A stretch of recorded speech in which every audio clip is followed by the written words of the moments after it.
Hello, hello. It is Diamond here, and I am so excited to be back with another episode of the Creative Women Wanted podcast. I am your host, and here we talk about the business and art of our favorite television shows, spirituality, and books. Those are my things, and I get to talk about those things with creative women in the television industry and with women who love television just as much as we do. So it's a lot of opinions, y'all, a lot of opinions. Now, one episode might be about why I encourage you to watch Top Chef because it has some of the best storytelling ever. Or another episode might be about why you should pick up the book, The Midnight Library, right now. Another episode might include a really in-depth conversation with a producer from one of your favorite shows from HBO Max. But either way, it will always fall into one of those categories: TV, spirituality, and books. So outside of the podcast, I'm a TV director and I run my production company, Third and Wonder Production House, where we create and tell Black women stories in unscripted formats like documentary series, competition shows, and more. I'm gonna always do what I do for us, and so I'm really excited to have a safe space for creative Black women to talk. So let's get into the episode. This episode is all about television shows that are going to tap into the entrepreneur in you, because I like to be entertained and I like to be educated at the same time. And I live in complete gratitude for a life and a career that allows me to watch so much television. Like, I literally love it. I used to be shy about it, but the more that I embrace who I am, the more I can say how much I've always loved television, because I really do think that in the world, watching so much TV kind of gets a bad rep. Like, you're not busy, or you don't have things to do, or you have too much time on your hands, or you're not productive. But it's like, I love television. And like I said, the more I embrace who I am, the more I'm like, yeah, I'm gonna watch a lot of TV. I watch all the TV. All right. Now, sometimes I have to tell Sydney, like when I'm in the middle of watching like um, a show that I love so much, like even Downton, like I'm watching Downton and she'll come in or she'll start talking. And I'm like, okay, just let me know that I need to pause before you start talking so I don't miss pertinent information in the storyline. But I just be focused. I be focused.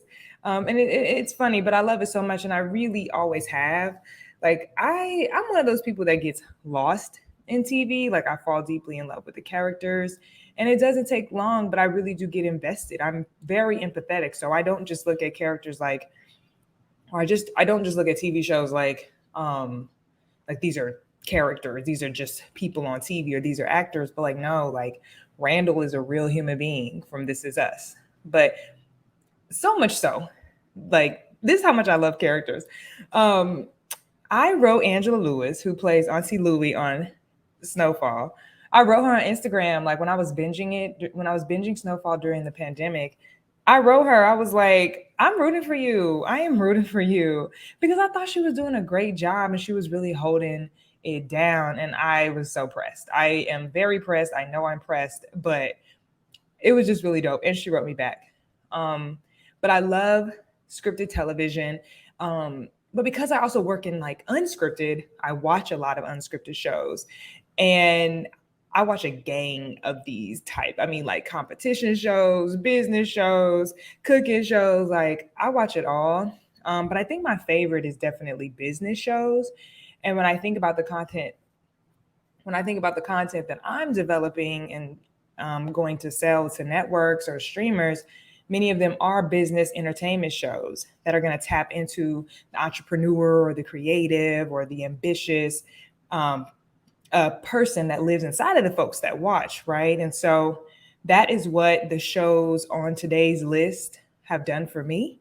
They've taught me something. They've entertained the entrepreneur in me. They've helped me think differently about entrepreneurship. They've helped me, just think differently about the way that I run my business. But they've also been very entertaining. It is really good television. Now, these 6 shows, I wouldn't say they're in order, but the first one that I talk about is definitely my favorite. So again, these shows have engaged the entrepreneur in me. They've given me some education. They've given me entertainment, which I love because, like my mom says, I'm a lifelong learner. I'm a seeker of information. And that's actually something my human design tells me as well. But I'm going to give you background on each show, and I'll tell you why I like it. And I'll also tell you what you can learn from it. All right, so number one, and like I said, for the most part, these are not in order, but CNBC's The Profit is like my absolute favorite unscripted business show. So it's about Marcus Lemonis. He is a Lebanese-born American businessman. He's a television personality. He's a philanthropist, and he runs multi-billion-dollar companies. And so he goes on the hunt in this show, The Profit. He goes on the hunt for these struggling businesses, and he invests in them. He gives them a certain amount of money for a certain percentage of the business, and within the show, and within a certain time frame, he actually is in charge of the business, which could be very difficult for some of these entrepreneurs to like give up control of the business. And so he has done really great work on this show. I love it so much. We get to see him turn around all types of companies. He's turned around a struggling ice cream company that is now doing numbers. He's helped pet stores. He's helped Cousins Maine Lobsters. So if you're in Atlanta, it's at Lenox Mall. He's helped Greek restaurants and pizza shops and burger places and wine owners and Murphy bed makers and custom home building shops. I mean, it really runs the gamut, and it's really dope to see him utilize his expertise in such a variety of businesses. Now, this show, it definitely has some drama because sometimes entrepreneurs are not willing, or sometimes we really like their horrible leadership practices that even got them on the show in the first place is like on spotlight, right? Or we get to hear from the employees who are like, they're acting for the cameras, but it's really good and it's really authentic. So what can you learn from this? I would say you can learn a little bit about how to run the operations of your business. You can learn how to creatively and effectively market your business, because we get to see some of the marketing and branding meetings that some of these entrepreneurs have, because Marcus set it up for them. You also get to learn how to be a leader, because Marcus works really closely with the CEOs on managing their people. And we get to see him give them real-time strategies, which, I mean, it's just so good. I've been watching it since the beginning, since the first episode. So it's definitely one of my favorites. Number 2, Restaurant Impossible. I love Restaurant Impossible. It has 77,000 seasons. It's been on since 2011. It's on Food Network.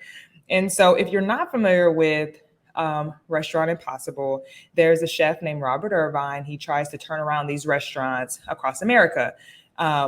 And he only has $10,000 and 2 days to do it. And he uses his creativity, his resourcefulness, his strategy, his talent, his skill to really help turn these businesses around. Because, I mean, some of them are really struggling, like crusty kitchens and on the brink of bankruptcy and very little income coming in, very low attendance, very low rate of return for the people that the restaurant goers. And so it's such a good show because we get to see him on day one really observe the business, observe the staff, observe what it looks like for them to, run the restaurant, for them to serve. He gets to taste the food, and it seems like a lot of times he is like, this food is trash. Now, some of it doesn't look good at all. Like some of it looks frozen and stale. But this is all to get in preparation for the second day, which is actually the grand opening. So literally he has 2 days. And my favorite transformation of the show is always the food, because a lot of these restaurants do really struggle because of their food. And he gets to turn that around. He uses his skill set, whether it's like a Tex-Mex restaurant or a seafood restaurant or a brunch spot. He really brings and he really creates these new menus for them that are really, really dope. And I especially love when there are restaurants that have 77,000 items on the menu, and they're actually a brunch, Tex-Mex, seafood spot all in one. I love when he can pare down their menus, and just make them more digestible and more custom to and maybe not custom is the word, but I just like when he can just pare down those menus, and still give them a variety, still give the audience a variety of food. So He always does an excellent job at that. So, what can you learn from this? One, the value of being honest, because I think it's important when you're seeking help to be honest, because to be honest about your struggles or your challenges or the things that you think you're doing wrong, because we can only get as much help as we allow ourselves, especially when we're entrepreneurs. So, I think we get to see that on this show. You can learn how to innovate on a low budget. Now, $10,000 might not be a low budget for some folks. That might be very expensive. And I understand like that's a heavy investment. For this show and for like a restaurant turnaround, it's not a lot. They have to elevate the menu, they have to transform the restaurant. They have to teach the staff, they have to like teach leadership. I mean, it's so much that they have to do. And they have to do it on a low budget. The other thing you can learn is how to effectively manage your team. And if you're in the restaurant business or if you want to have a restaurant, I really think this is a great show for you to watch.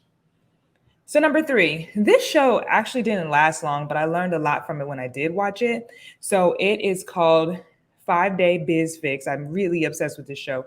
It's on CNBC. It's a husband and wife team. They like to rethink, redesign, and renovate small businesses, and they only have 5 days to do it. And so they use their high-end retail design experience and their construction experience to come up with ways to revamp underperforming spaces, like a bowling alley, like a hair salon. And I really like this show because one, you get to see this husband and wife team, but two, it was interesting to see them bring their perspective to like a bowling alley and to like a hair salon. Um, so what can you learn from this type of show? And like I said, it didn't last very long. I think it only had one season. So I don't really have a whole lot of context besides the one season that I watched, but I do think it's like a fun transformation, renovation style show. But you can learn how to work with your husband, wife, or your partner on business things. You can learn how to roll out a huge campaign or an effort quickly because they had 5 days to renovate a bowling alley. Like, okay, that's really ambitious. And if you own a retail business or you have a desire or hope to own a retail business, I really think that this show is good to watch because you can learn the value of remodeling, like what the investment in remodeling can actually do for your business. And number four, like CNBC has all of the good shows, okay? Number four is CNBC's Cash Pad. And I really think they only had 1 to 2 seasons, but Cash Pad is super dope. And if you have a desire to own an Airbnb or some type of rental property, or you do own an Airbnb or some type of rental property, this is going to be a great show for you. So, the internet says that this show describes the show as hosted by the former Bachelorette and her partner, JoJo Fletcher and Jordan Rogers. They partner with homeowners hoping to turn their properties into thriving short-term rentals. So they transform these very ordinary spaces into profitable vacation rental hotspots. I believe they spent a lot of the first season in Austin, Texas. But it's really dope because, like, for example, there's a homeowner who might have, a downstairs apartment or an apartment, like a side attached apartment. And it's just not making a lot of money, right? It's not making a lot of rental income. And so they'll come in and they're able to like transform the space, not just be like make it beautiful, but they also know how to price it. They look at the area around and the rentals around to see how much they're priced. They do comparables. I mean, they're really thoughtful in this. They'll add like a patio to make it so that people can price it higher, right? Like they really understand what it looks like to create rental income and to be strategic about the investment you make in it. So it's a super dope show, very niche but really interesting. So what can you learn from this? One, how to create extra income using like an Airbnb, a VRBO, or just, any type of rental that you want to create for yourself if you don't use one of those platforms. And you can learn essentially how to be a professional at this. Like if this is something that you're interested in, I think it'd be a great show.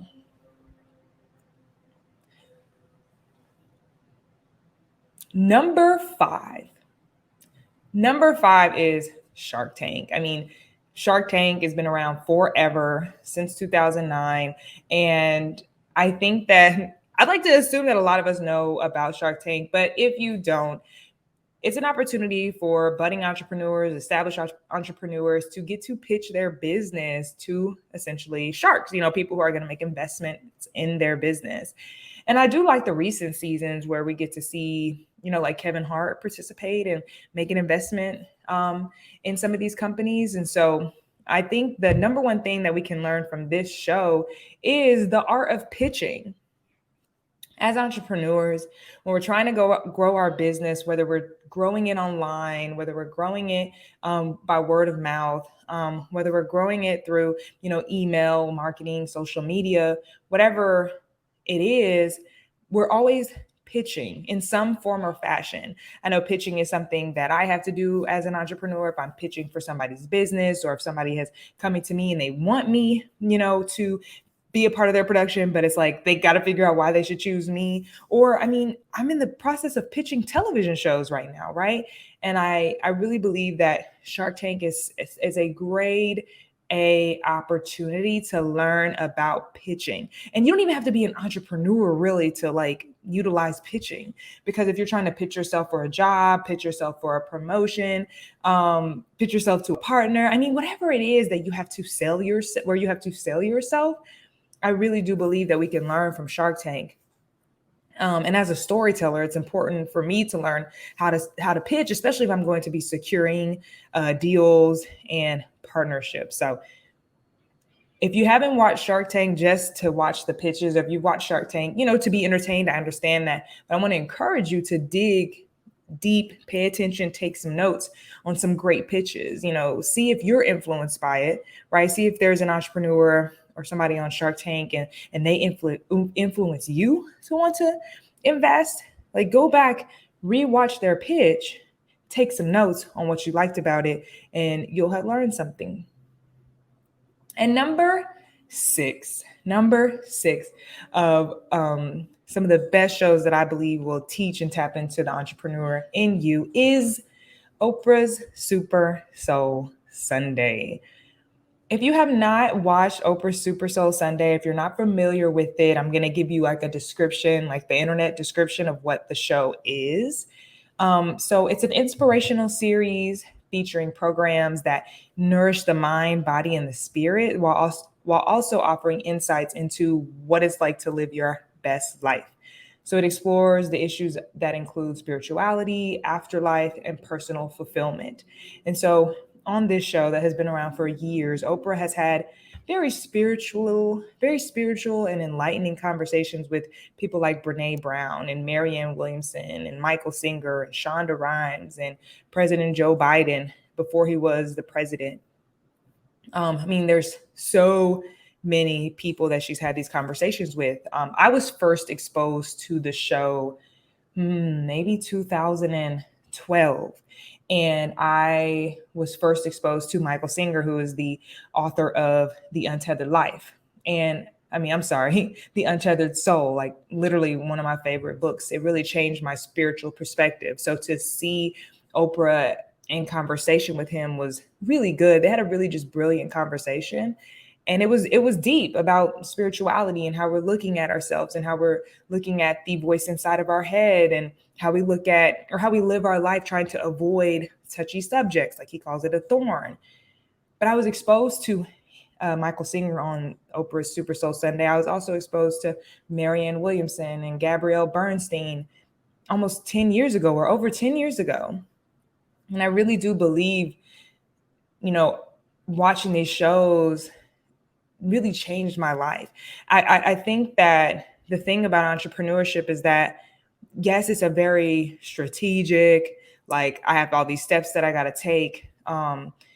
It's that type of journey, but it's also a spiritual journey in which we have to allow, if we use the word God, universe, we have to allow something outside of ourselves, I call it God, to work on our behalf. So I do believe the more that I'm tapping into my spirituality, the more that I know about myself, the more I'm in tune with God and the universe, and God, who is the universe, the better choices I make for my business, the better my business is, the more my business grows.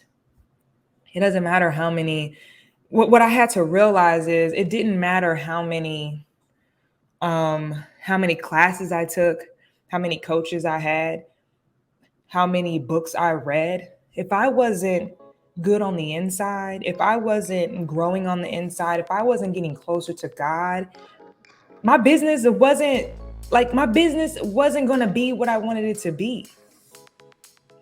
I believe that the closer I've got to God, the more time that I've spent in therapy, the more time that I've spent getting to know myself and what I want, the better the decisions that I can make. Again, like I said, for my business, because we are human beings first.